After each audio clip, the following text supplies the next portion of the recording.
Hey, Joanne, how are you? I am good. How are you, Heather? I'm good. I'm good.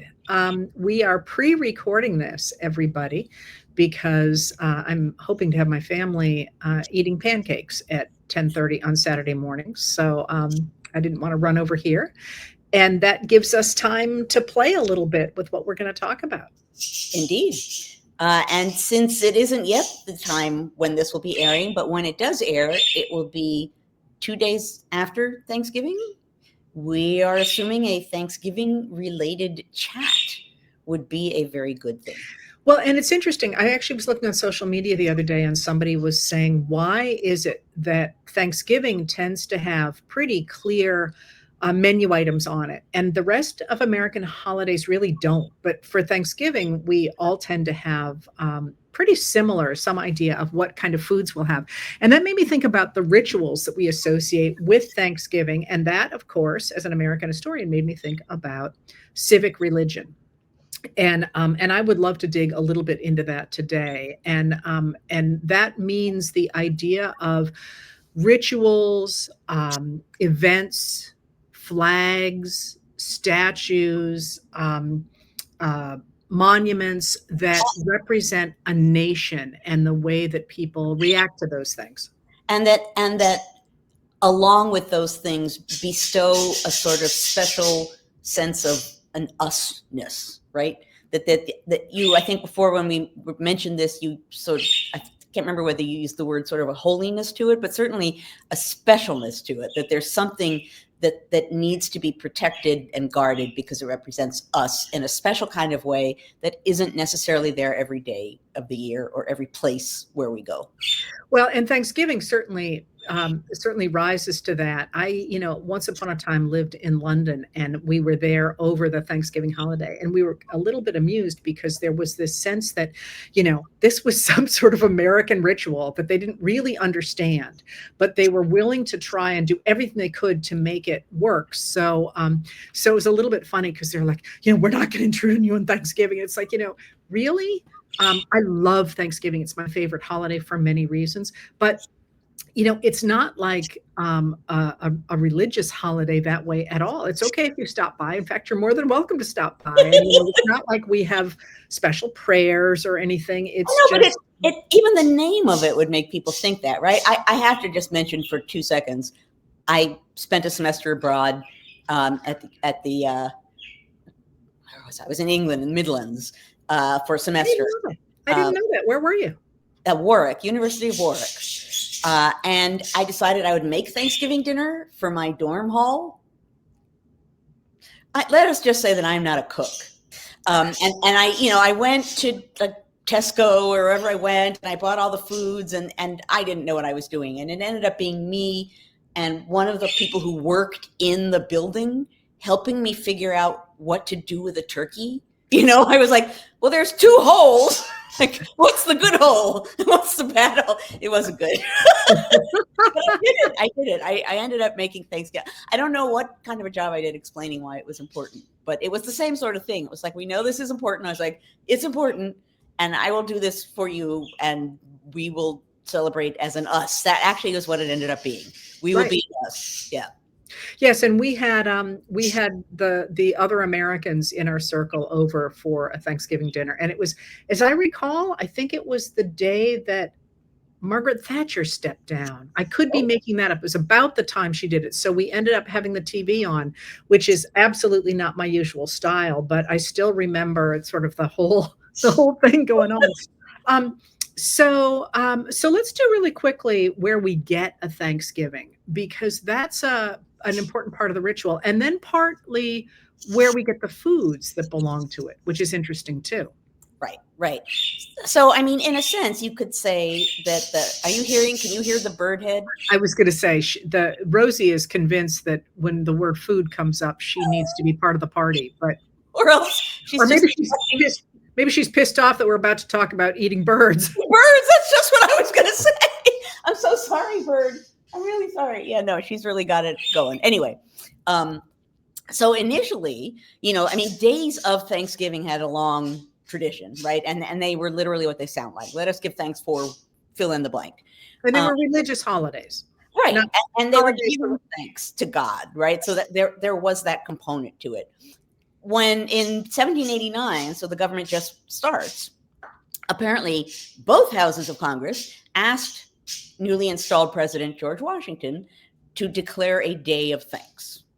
And the day of thanks explicitly, and I guess I hadn't focused on it until this morning, Heather, when you and I were talking, he's giving thanks for the opportunity to create a good form of government. He's giving thanks for the fact that we have arrived at a place where we've created a good form of government that will protect our security and protect our liberty. And he's giving thanks for both actually civic and religious freedom, right? It actually, although it has a religious dimension to it, it's giving thanks for our government and the fact that it is beginning and we have had the opportunity to create it and launch it. Sort of wrapped up in that is also that we fought a revolution, we won a revolution. So it's giving thanks for a historical moment, in essence, which is not the way that we don't, when we think about Thanksgiving, I think Americans generally think about somehow or other pilgrims. But what we're talking about today and what Washington was talking about is something very, very different. Well, interestingly enough, the Wampanoags and the Pilgrims did in fact share a meal in the fall of 2021. No, a little bit earlier, 1621. But that's not, that really gets forgotten. It does exist in an account of the time, but of course the relationship between the Pilgrims and the Wampanoags falls apart within, months of that happening. So people didn't pay that much attention to that event until it gets rediscovered in the 1840s. And one of the reasons people focus on it in the 1840s is Sarah Josepha Hale, who is a newspaper editor or magazine editor, believes that by focusing on those sorts of rituals, she can help to paper over the growing divide between the North and the South. Us. And she really thinks that that's going to work. In fact, it doesn't. I mean, that's going to happen later on, but surprise. Yeah, right. She really lobbies a bunch of people to do that. But the reason that we started actually having an established Thanksgiving is Abraham Lincoln, because in 1862, a number of state governors were really worried because the North was losing enthusiasm for the fight because they kept losing it. Essentially, they kept losing until the end of 1862. I always tell my students that if they're in jeopardy and it's the $1 million question, if the battle is before 1863, probably the South wins. And if it's after 1863, probably the North wins. And so in 62, a number of, I think it's 17 governors, maybe I'm wrong about that, get together and they don't get together. They have in their states days of Thanksgiving to say, we promise this is going to be worth it. And in 63, after Gettysburg and Vicksburg, which are major Northern victories, Lincoln has a day of Thanksgiving. And then in 64, that's really when he establishes it in November and says, we as a nation need to give thanks, not just for these victories, but also because the country has become so much stronger. He calls out immigration. He says, we've got immigrants, which is a great thing, coming into our nation, and we've got freedom for Black Americans. This is also huge, and we have managed to grow and change and keep an increasingly prosperous country together in the midst of this terrible civil war. And that's what gives us that real anchor for Thanksgiving, which again speaks exactly to what Washington is doing with this idea of giving thanks that we are a nation.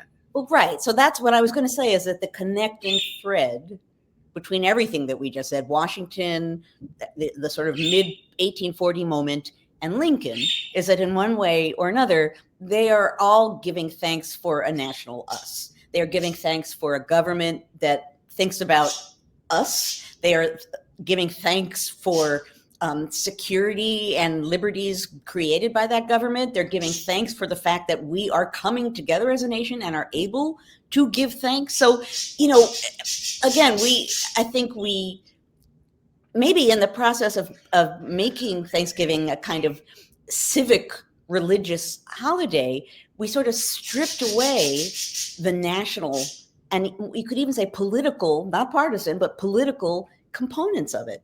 Thanksgiving is a national exercise. It's a national thing, and it's about us as a nation. And of course, it's a double layer holiday about us as a nation, because of course, what makes up the nation but families, us, the people, right? So it's a holiday that is asking us as a people together, coming together with our loved ones of one kind or another, family and friends, to come together and recognize the fact that we are all part of this bigger us. Well, and that I think speaks directly to the food, because of course it doesn't take off as a national holiday that we know of now with the food and the huge meal and all that until the late 19th century, when once again the country looks like it is bitterly divided, and we get the rise of this idea of going back to the Pilgrims. They rediscover this idea of this feast back in 1621, and the idea is to recreate that pilgrim-like experience, which always amuses me, because if you read the account of the actual meal, what are they eating? They're eating deer, they're eating seafood, they're eating all the things that would have been prevalent on Cape Cod in 1621. And yes, they would have had turkeys, but given the option between eating deer meat and a turkey, no one's going to take a turkey. They're not going to go for the turkey. Plus, wild turkeys are nasty. They are. What does Benjamin Franklin Unless call they come in a bottle, I guess. I'm not a whiskey drinker. But, yeah. No, we're not talking about that either. What was I just about to say about? Oh, what you said about going back to the Pilgrims and the meal and what they were really eating. I'll interject here the fact that going back to that moment, although that's a nice moment where there's a meal being shared, it's also not as though Pilgrim times were happy times for anyone, Native Americans or the initial Pilgrims at all, right? So if you're thinking about a MAGA-like sentimentality about going back to that original Thanksgiving, no. The spirit of that moment is nice. Everything surrounding it is a problem for many, many people. It is. It's really funny. I've been digging a little bit into Canadian history, and boy, you forget, at least I do as a 19th century scholar, just how much starving went on in those early years, and even in the 19th century. The starving times, at least around here, we still have land named after starving times where people didn't make it. And that's another reason why Thanksgiving and harvest holidays exist. Right? There was a time of food. So not even just a moment to celebrate something specific with food. It was a time where you were harvesting and you actually had, ideally, if the harvest went well, food for people. And that was a happy time. Yeah. So this also, of course, layers over harvest festivals. Exactly. One of the reasons I love it. And honestly, I always love this season because it's the beginning of the year for us, right? September is the beginning of the school year. That my calendar has always gone September to September to August. Always. This first year that hasn't. Oh, see, I thought what you were saying was no, because after Thanksgiving, there's 1 week left of school. That's where I was going. Yeah, well, there is that too. Yeah. But I kind of love the whole food thing because there's the turkey, right? Which my children now cook, and I do love to cook, and my children now do it, and they spatchcock it, and do all these which means they cut it up and they inject it with things, and it's way quicker and it's way better than the big thing lying on a platter. But you have on the table things that remind you of your parents, even your grandparents. Right. And one of the things that I really love about how Thanksgiving has changed is over the years, as different people have been around that table, we have adopted their family traditions. So one of my kids' roommates came from college one year, and I always say to people, what will make it home for you to have on the table? Like, what do I need to have on the table for you to feel like this is your Thanksgiving? And one of the students one year, my kids' roommates one year, said mac and cheese. And that mac and cheese, it is, man. My kids will not permit there not to be mac and cheese on the table.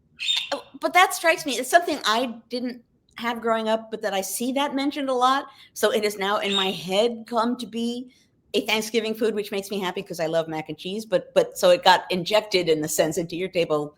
I approve of mac and cheese as being part of Thanksgiving. But you're right. Like I bet if we asked random people who are going to be watching this, things that they had at their Thanksgiving table, we would get all kinds of things that had never occurred to us. We'd get the things you expect, right? The turkey, the stuffing, probably cranberry sauce, maybe mashed potatoes and some kind of vegetable so you can feel virtuous while you're having all the carbs. And, so maybe sweet potato pie or pumpkin pie. Some of these things are the things I love.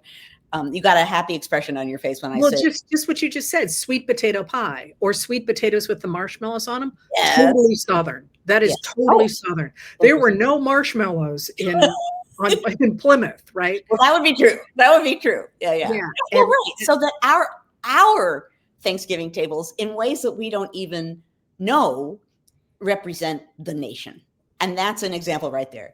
Sitting in Massachusetts having Thanksgiving, if you've gotten, sweet potatoes with the marshmallows or sweet potato pie, you've got the South incorporated right into your dinner table.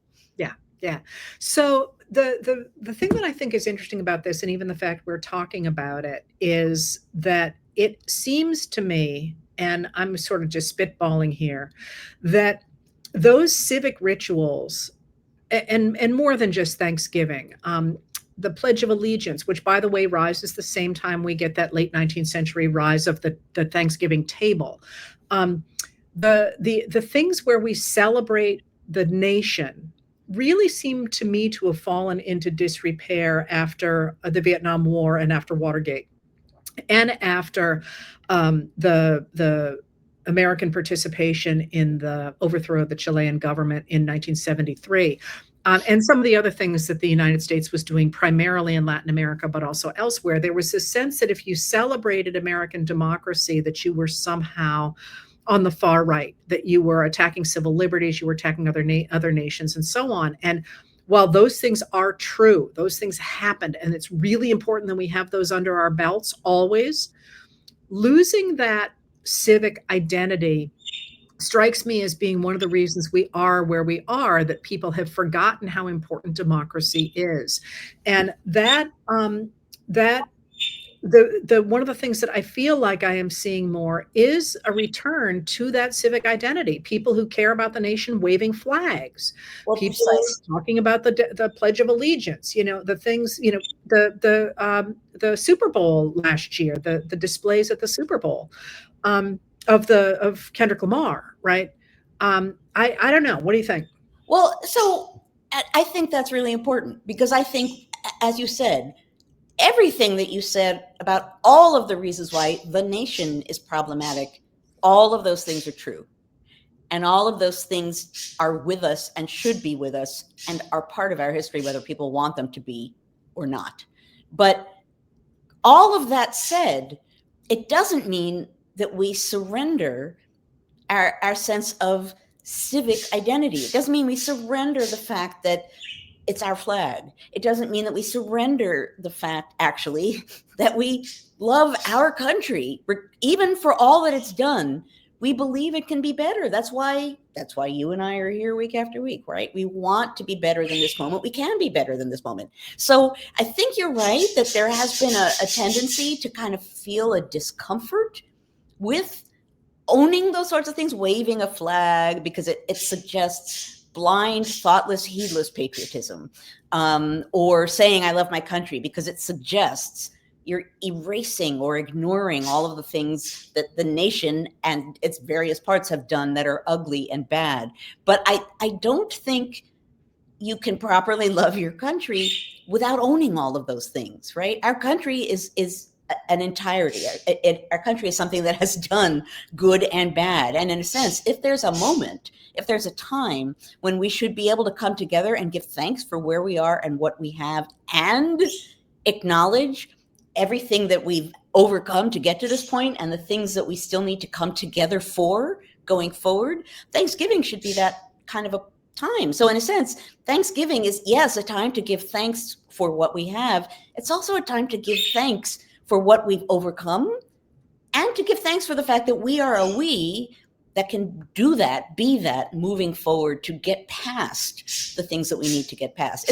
It's a super we kind of a moment. Well, and that to me goes back not to Lincoln, weirdly for me, who really is saying we have triumphed. And, he's especially pointing to emancipation when he says that in 64, but back to Washington saying we give thanks for, what did you say? The ability to create a new government? That we have been enabled to create a new government that will protect our security and the, religious and civic liberty of Americans. He's giving thanks for the fact that there is a country with a government that they have put into place that is meant to give security and liberties to people. As I actually did not go back and read it to see if the word Constitution is in there or not, but what he's celebrating is 1789, so that's when the government under the Constitution first goes into effect. That is what he's celebrating, is the creation of the government under the Constitution. Well, so it feels to me in this moment, 2025, that people are doing the same thing again. When I look at how many references I now see and hear to the Constitution, to the principles of democracy, if you think about it, 10 years ago, man, we did not see that. I really remember, for me, what was the turning point was, I wrote about it when I ended up on the professor watch list about, caring about America, which would have been 2016, right after when Charlie Kirk started it, right after Trump was elected. But the time I really saw it going public and sort of going viral was when Alexander Vindman was testifying before the Congress in Trump's first impeachment trial. And he said, here right matters. And he gave that whole paean to being an American and how this was different than living in dictatorship, which ironically, because he gets fired for it by the Trump administration, but that, then you heard Adam Smith doing it. And then and now, you hear people, especially our electeds, hitting that touchstone of these are the principles of our democracy ever since. And so when you and I are recording this, it's actually Tuesday, November 5th. On Monday, Senator Mark Kelly of Arizona was attacked by the administration yesterday. And his response was, hey, dudes, I'm standing on the Constitution. I'm doing my job. And it just was so natural to hear him say that. I thought, maybe we're in a period when we are going to resume those rituals and really do what Washington said, really work to rebuild a government that does exactly what he says, that protects the liberties and the rights of all of us, not just the people he was referring to. Right. I mean, so when I'm asked to speak at whatever public venue I'm speaking in, and I'm asked or pleaded with to come up with something positive to say, they don't have to plead. Because in a sense, that's precisely where I go. I go to a place where I say, okay, acknowledging the dire nature of where we are. Alongside that is the fact that we are thinking about democracy in a way that certainly in my lifetime we haven't. We are thinking about the need to be engaged in politics and to defend democracy in a way that I probably haven't experienced in my life. We are thinking about the fact that we are a we and that we can come together and do things together for the nation, again, in a way that certainly in my adult lifetime, I haven't experienced. So for all of the ways in which this is a bad moment, there are aspects of this moment that are teaching us things and driving things home for us and making us feel things and understand things in ways that are important and that can get us to a better place. So, the way we get to that is not ideal, but given that what we've gone through is bringing this out in us, that's hugely important, and I give thanks for that. That's perfect. And I love that. I'm going to actually end here going back to the Pilgrims, because, of course, one of the reasons the Pilgrims, as opposed to the Puritans, came to the United States was because when they first went to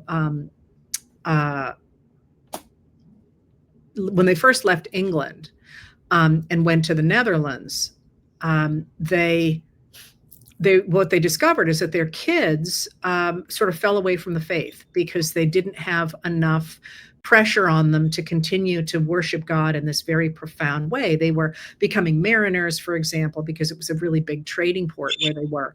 And so what do? They pull up stakes and they try and find the most difficult situation they can possibly go to force their kids to follow God. So where are they going to go? They're going to go to the what they call at the time the New World. They're going to go to Virginia is where they were aiming, because life will suck so badly there that their kids will turn back to God. And so if you think about this moment, in many ways, the pressure that democracy is under now is making us reappreciate it and re-stand up for it. And in a funny way, it seems almost like we've come full circle. Now we have to figure out just how bad we can make it in order for people, or we can go to a better place. Their Now, civic religion. Before we sign off, I need to have one final word, because I picked this mug entirely randomly, but it's kind of a mug in your honor, Heather. Oh, wow. Burr shot first. Hamilton shot first.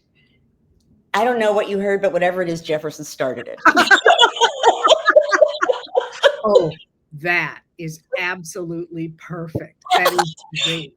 I didn't think of it. I didn't think of it before pulling it down to drink out of, but it is in your honor, Heather. There you go. There you go. Well, thank you for this. And I hope you have a great holiday. Likewise. And I will see you on the flip side. It is always a pleasure. Always. And I one of the things I give thanks for, Joanne, is you. Oh, and I always give thanks for you too, Heather. That is really nice for us to say just before Thanksgiving. Yes. Well, and a little bit after for people watching, but always a pleasure. Love you, Joanne. Love you, Heather. Talk to you soon.